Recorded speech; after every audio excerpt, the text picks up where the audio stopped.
Okay, so what is marketing? Well, ask 10 different people and you will get 10 different answers to what marketing actually is in practice. In reality, it's been around for quite some time, but was only formalized as a term in 1901. And the original definition of what marketing was as simple as this: to go to market. If you think about how sophisticated the competition was, how sophisticated production was, and how sophisticated people's knowledge of their own consumers was, it was nothing like it is today. And it was really as simple as putting goods on display, making things available, and the laws of supply and demand would sort themselves out. Back in 1901, you can imagine that there was more demand than supply for most goods. And there wasn't an incredible amount of sophistication in the way people took their goods to market or sought to sell them or sought to find the right buyers. It really wasn't about finding the right buyer or about finding the right value proposition match or developing a relationship with anyone necessarily, although much of this business may have been personal. But it was much more about simply making the product available and taking to market. Now we've become much more sophisticated in our definitions and also in terms of what marketing actually means in practice. Some definitions of what it is. Well, a nice simple one is meeting needs profitably, and this is from your textbook, Kotler and Keller 2016. It's a nice simple definition. Obviously, marketing is about meeting needs and we must do so profitably, and marketing must have a role in the accountability of that, in being the ones not only to create the value to communicate the value proposition, but to create it and to ensure its delivery inside the organization as well in terms of internal marketing. Marketing is the activity set of institutions and processes for creating, communicating, delivering and exchanging offerings that have value for customers, clients, partners and society at large.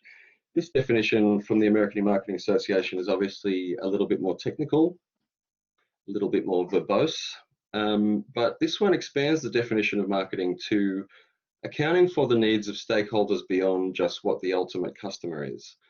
Thinking about clients and partners also strategically and in terms of marketing and how communications are done and how deals are done, how value chains are designed and organized, also became the realm of marketing as we went along.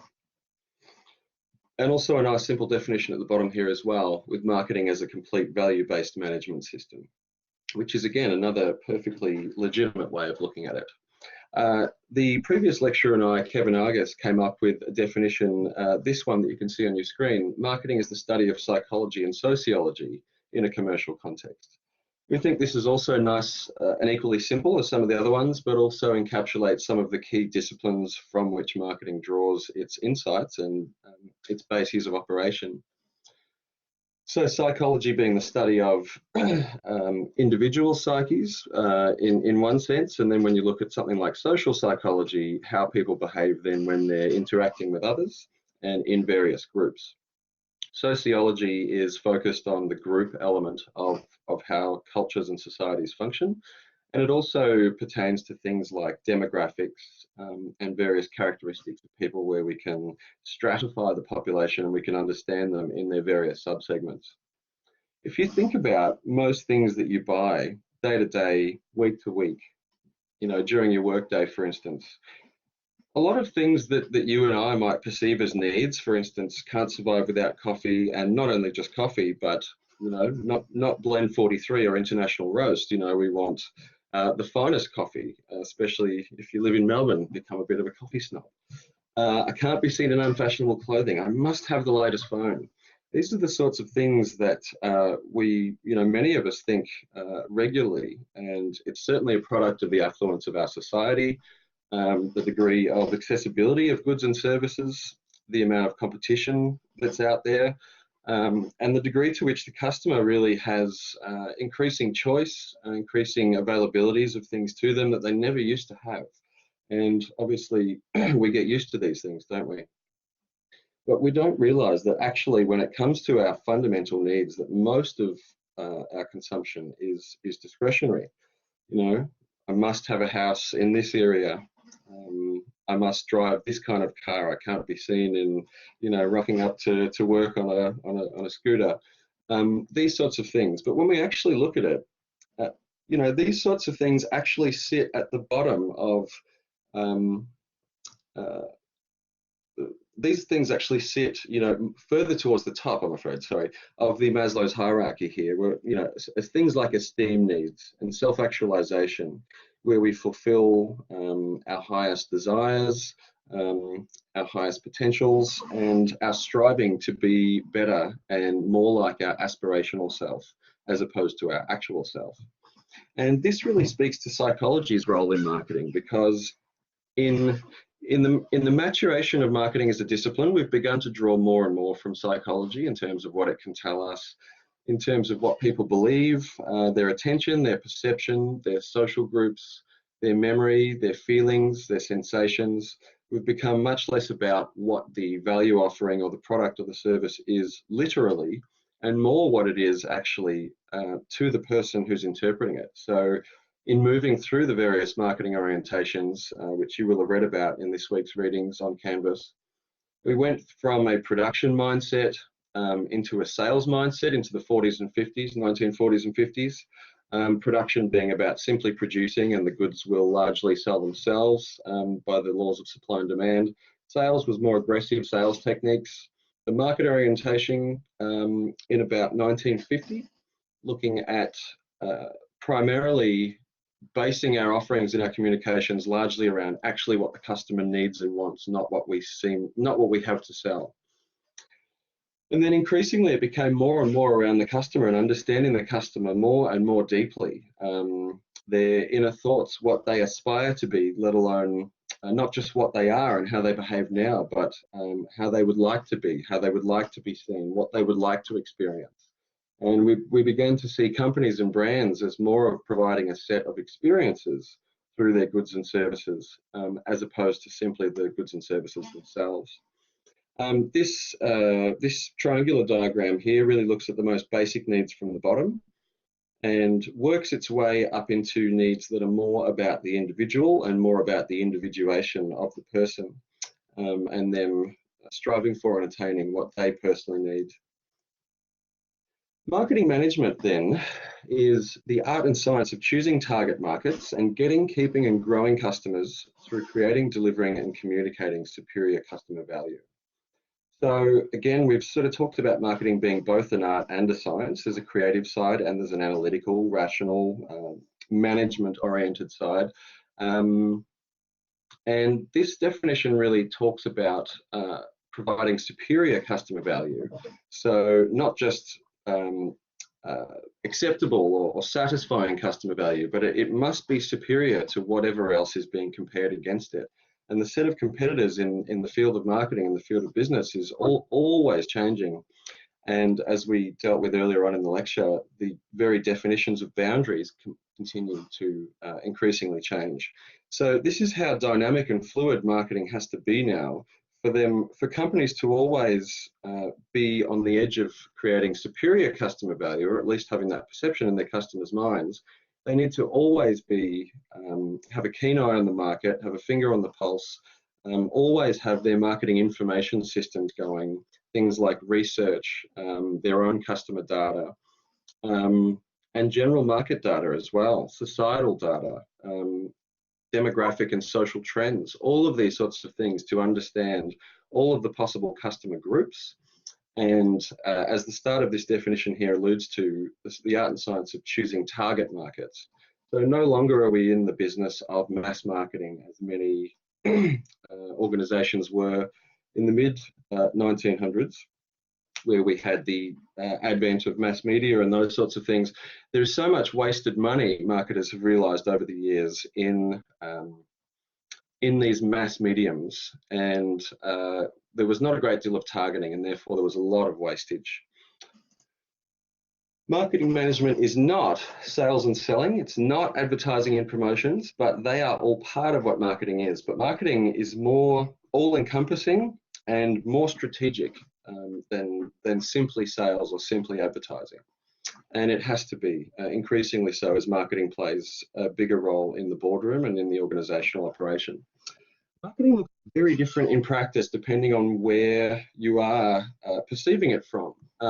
In terms of organizations that I've dealt with internally, I've seen small and big organizations differ greatly in their understanding of marketing and their ability to do marketing well. In my first role, they had not hired a marketing person before. They had salespeople, and I was the first marketing manager that they had hired. And they didn't really know necessarily what marketing did beyond something similar to advertising and selling.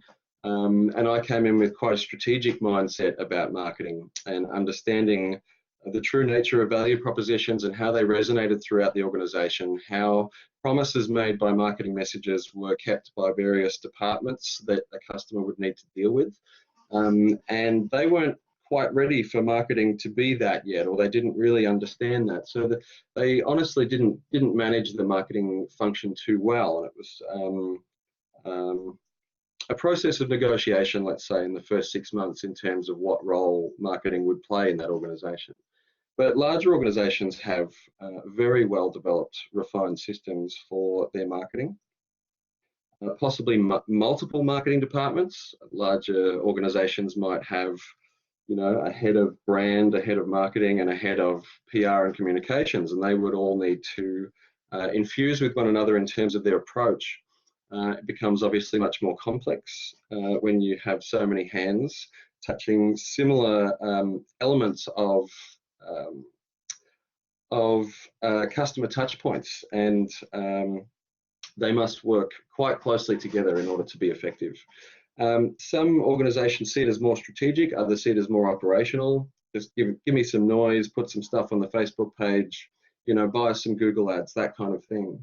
But in a more strategic sense, it can go much deeper than that, and it can be much more embedded throughout the organization.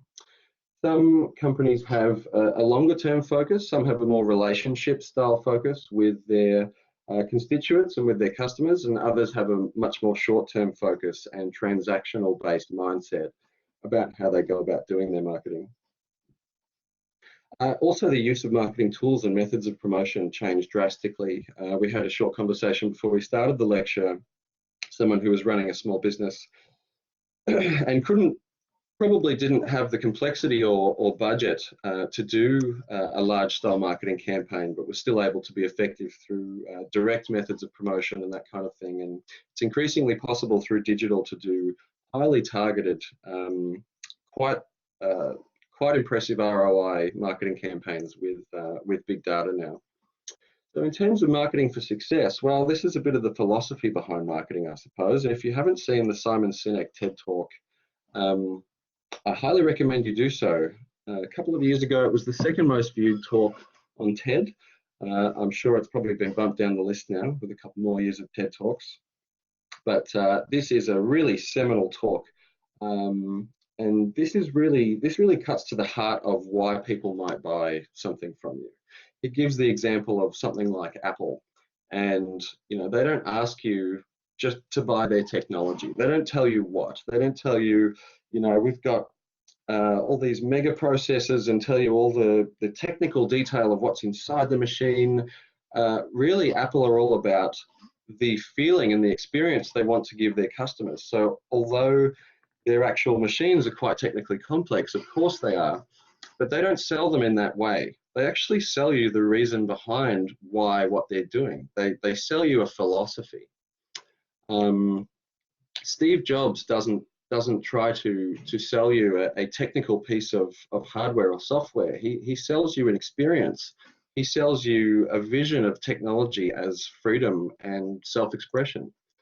You know, when people think of some of their favorite identities, they're the ones who cut to their emotional core of their philosophies in life and what is indeed important. When I ask people what some of their favorite identities are, I commonly get these three people: Elon Musk, Steve Jobs, and Mother Teresa.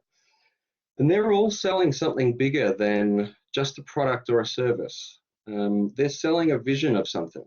And that is really what deeply resonates with consumers, enough to form powerful emotional bonds with the brand. And that is really where the most effective marketing is born. We've already talked about what Steve Jobs sells in terms of the vision of technology as freedom and self-exploration. Elon Musk, well, he's selling really the vision of clean energy and exploring new worlds. which is very inspiring for many people. And someone like Mother Teresa is really selling the vision of a better and fairer world, and the vision of compassion as a driving value in the world. So these people are selling something bigger than just any product, service, instance. They have this thread of continuity that runs through what they do and everything that they say, that speaks to the truth of why they do what they do. In terms of some successful marketing campaigns, from a few years ago, we had a really good one from Honda Jazz, where they were selling a new car. The Honda Jazz is a small, compact hatchback, but they were fighting the perception that that you couldn't fit much into a small car, and therefore it wasn't the right choice. Obviously, a lot of people living in cities and needing smaller and smaller vehicles to get around in meant that small vehicles were attractive in some way. But also people were worried about, they found this through consumer research, the ability to actually live their life in one of these things, and with kids and with surfboard and all these sorts of things. Could I actually, would this work? And they had this campaign around how much can you pack into a Jazz? And they really did this quite nicely, and they targeted various subsects of the you could say the population through cultural means, and they looked at hipsters and rap and ninjas, and they really went quite extreme and pretty funny with this actually. And they had a series of commercials showing just how much you can pack into a Honda Jazz, and they had many customer uploads as well. So they encourage people to do their own videos around this, and this was immensely successful. Carlton Dry, the Dry Dreams campaign, I'm not sure if you remember this one, had things like, you've got your typical sort of mid-20s guys standing around at a barbecue or sitting at a pub or something, and after they've had, 5 or 6, they start talking about, some very interesting possibilities and outlandish things. What if we had a tank and we went skeet shooting, with these gigantic these gigantic skeets. They had elephant show jumping. They had all of these other crazy things that really do actually appeal to the target market. It's feasible that many other people might think these commercials ridiculous, but for the target market, it absolutely spoke to moments they've had before and will have again, and also the lightheartedness of the Carlton Dry brand. So there are a few examples here. There are all links that you can click onto to view some of these commercials, but this was an immensely successful campaign. Drove 75,000 unique visitors to the website. The brand grew their volume up to 42%, and they doubled their sales volume in a year and a half. So this was a really effective campaign, not just speaking to a very particular target segment of the market, but speaking to them in such a way that it really was just to them and to no one else, and a joke that that only they got, sort of an inside joke, if you like, and that positioned the brand in the right way to really be successful in this campaign. And it was the fastest ever growth of a CUB product as well. They had over 5,000 video uploads from their customers, and this is really where this two-way marketing comes into practice. Historically, marketing has been very much one-way communication, but increasingly, obviously with the advent of the internet and myriad digital channels, that it's much more being driven by customers as well. Impressions of brands and interactions with brands. In terms of the marketing planning process, so obviously there is a creative side to marketing, and that's really the most exciting, the most fun side to marketing. Some great examples here of some creative marketing in billboards. I'll show you a couple that I've got on the slides here. This one's from WWF. Quite an attention-getting ad. Juxtaposition of the zebra over the hand there. Give a hand to wildlife. How long can you stay on? From The Economist. I like this one. Enjoy responsibly. Phones down, please. We've obviously got the Kit Kat bar here as the bus bench, and this one at the bottom right is the James Bond Aston Martin, which was transported in a glass case. What better marketing than something that would cost you virtually nothing, and in situ it promotes itself. So that's a great example of something that doesn't actually cost much to the company necessarily, and can be quite effective. But in terms of the analysis and the strategy part of the actual planning process, well, we start at where we are now. We look at where we want to be. We look at how we might get there. Out of all the possible ways we might get there, we choose which way is best. And then we look at how we can ensure arrival through things like measurement and controls and accountabilities. To show you how this looks in practice, this diagram works from the top to the bottom. So we would start out with something called a situation analysis. And that consists of these two streams here. One is an internal situation analysis and the other is an external. Internally, we might be looking at doing a marketing audit, for instance, or a market audit, looking at all of our data internally about how we've done things, about all of our brand messages in the past, about all of our customer data, to really evaluate what mistakes we might be making and what inefficiencies exist and what opportunities for optimization. We might also look at how our marketing mix currently manifests. The marketing mix is the 4 Ps down here: product, price, place, and promotion. So place is distribution, same thing in this diagram. So we look internally and we also look externally. We might look at things like market research and do a market analysis. We might look at the micro and macro perspectives of our external environment, micro being the immediate, macro being the larger picture, cultural trends, societal shifts, these sorts of things. And you might also see, we might also put the word, marketing research under here, where we might actually talk to customers directly and do things like interviews and focus groups and perhaps some test runs of things to understand how customers truly feel. And then we have a good picture of both how things are internally in the organization and how things are externally out in the market. We would also look at things like not just customer data here, but under this macro and micro analysis, it's also things like the characteristics of the industry. How much competition is there? How many barriers to entry? How hard is it to get into? What's the regulation like? All of these sorts of things. Then the internal and the external perspectives really get summarized into a SWOT, which is a summarized list of strengths, weaknesses, opportunities, and threats that exist for the organization. And that is the situation analysis in itself. And that's worth explaining just in isolation, because that will be basically the first half of your marketing plan is the situation analysis. Then after the SWOT, that will spit out your marketing objective. So you will, after having looked internally and externally, channel your findings into your SWOT and then given birth to your marketing objectives from there.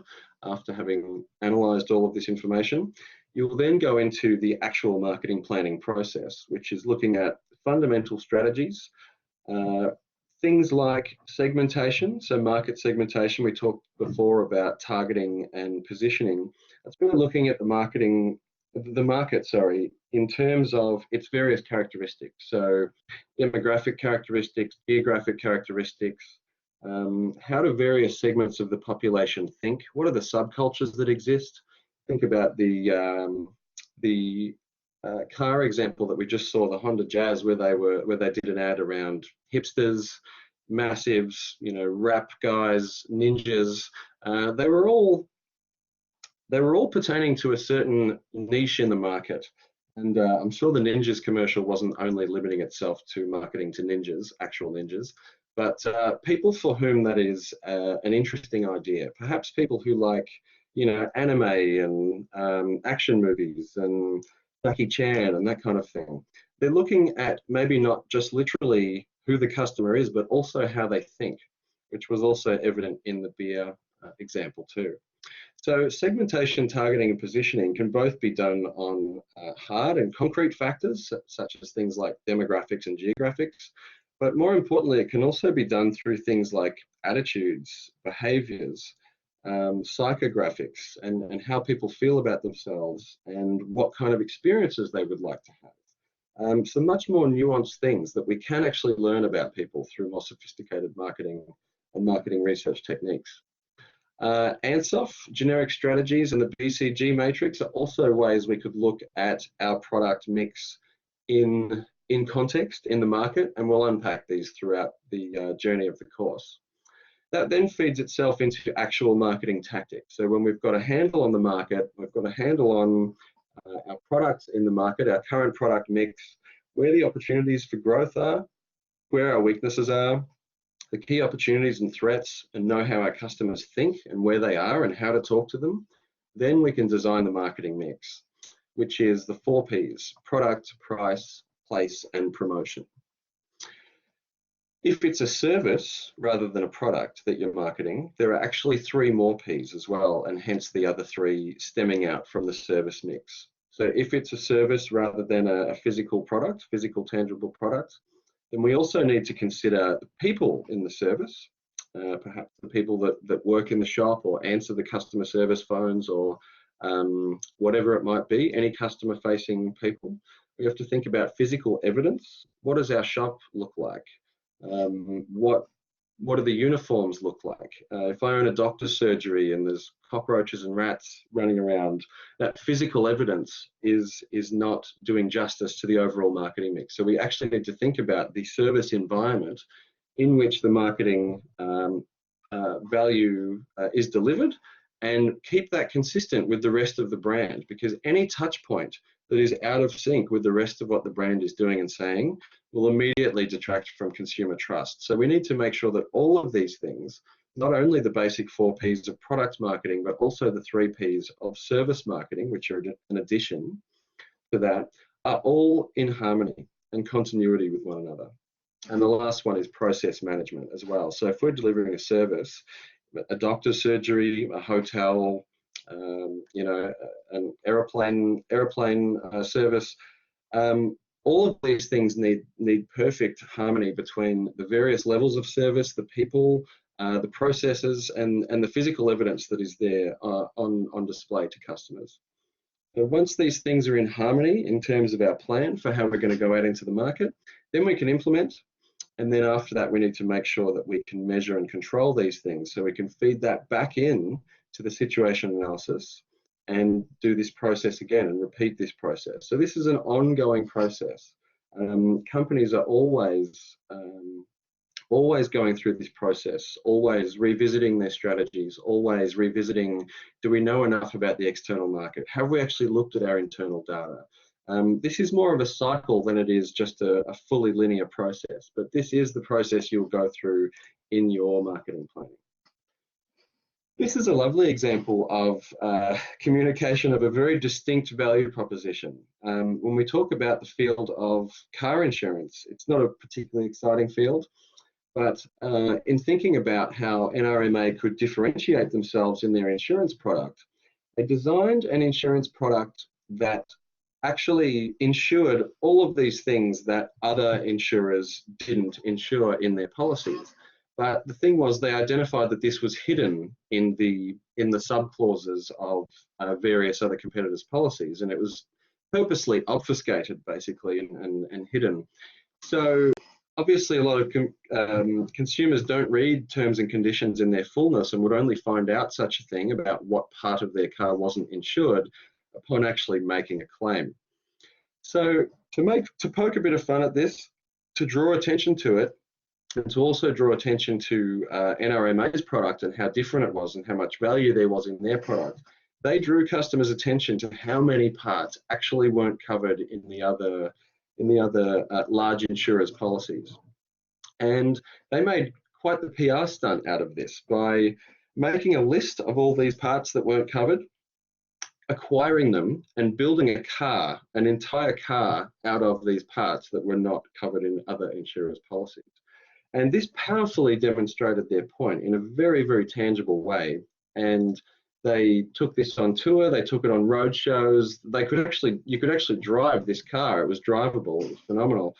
And they got quite a famous personality to be part of the promotion scheme around this. And this is something that sticks in your head as a consumer. Especially one that is worried about their very base levels of, if you think about the Maslow's hierarchy of needs, protection, security, surety about the basics in life, a roof over my head, food to eat, a car to drive, to know that my house and car are insured, to know that things are protected and safe, is really a fundamental need. And what NRMA were trying to do here is draw attention to the consumer that these things that they thought were protected actually weren't. And this was a really powerful campaign. Just this last section here about creating consumer value, just a quick word about what value actually is. Just reviewing marketing definitions about meeting human and social needs, meeting needs profitably. Marketing is a matching process, matches resources and capabilities with consumer needs and wants. And it is a managed system to manage value around the organization in its entirety. So not just the communication of value, not just the creation of value, not just the packaging or any of these things. It's an entire value-based management system. So marketing necessarily needs to be embedded in strategic processes.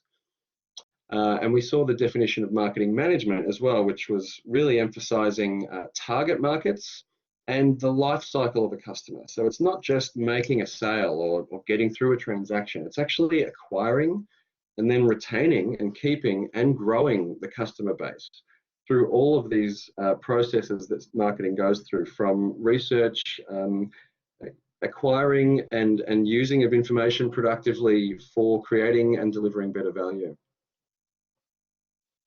It's a constant process from research and delivery. If we actually look at what customer value is, it's basically the difference between the perceived benefits of the customer owning and using this product or service and the costs of obtaining it. So we all carry an idea of what the various benefits and costs might be of any given purchase. If I buy an ice cream or if I buy a car, obviously there are very different benefits and costs there. And the cost is not just a financial cost, for instance. The car might actually have great psychological costs for me. If I don't, have enough money to buy an electrical vehicle, then perhaps I'll actually have a psychological cost of guilt for contributing to climate change. You might say that in the case of someone owning a Toyota Prius, that the benefits in their mind might not just be, well, it's a lovely car, it's got low running costs, it suits my needs, it gets me from A to B, which is quite a functional side. But there's also very much the emotional side of knowing that they are part of the solution to phasing out petrol cars. They might see real freedom in being able to travel at any time, increase personal safety by avoiding public transport. And more importantly, it feeds into their higher order motives of being a progressive person. So each thing that we do in the world either reinforces or contradicts the idea that we have about ourselves. What kind of person are we? And this is a narrative that we run both internally and in exchange with others socially. And if someone really wants to see themselves as being a progressive person, then a purchase like a car might actually be a really important statement for them, perhaps not just to themselves, but also to others. And for a successful marketing transaction to happen, obviously the benefits must outweigh the costs, at very least. One other key thing to take out of this is that when dealing with consumers, value is actually relative and subjectively perceived. So the higher order motives of being seen as a progressive person, which might be very important for one person, might be altogether irrelevant for another. So to understand the differences in not just things like demographics and geographics, but also psychographics and how people think, and things like their aspirational self and things that they would like to be, marketers very much play into this and selling them higher up the Maslow's hierarchy of needs into that highest space there about their aspirational selves. So the diagram that we saw before that was going from up to down, this is actually communicated in left to right. So it's a very similar way of expressing it, but this is a simplified version of the process. In the situation analysis, number one, we look at everything from customers to competitors, to context or industry dynamics, to a company analysis, which is internal. So things like the marketing audit and looking internally at our structure and all of these sorts of things, and a collaborator analysis. So who are the other firms or organizations that exist within our realm that could actually be a partner with us? And increasingly, especially in the last 5 or 10 years, companies are more than happy to collaborate with those who they otherwise compete with as well.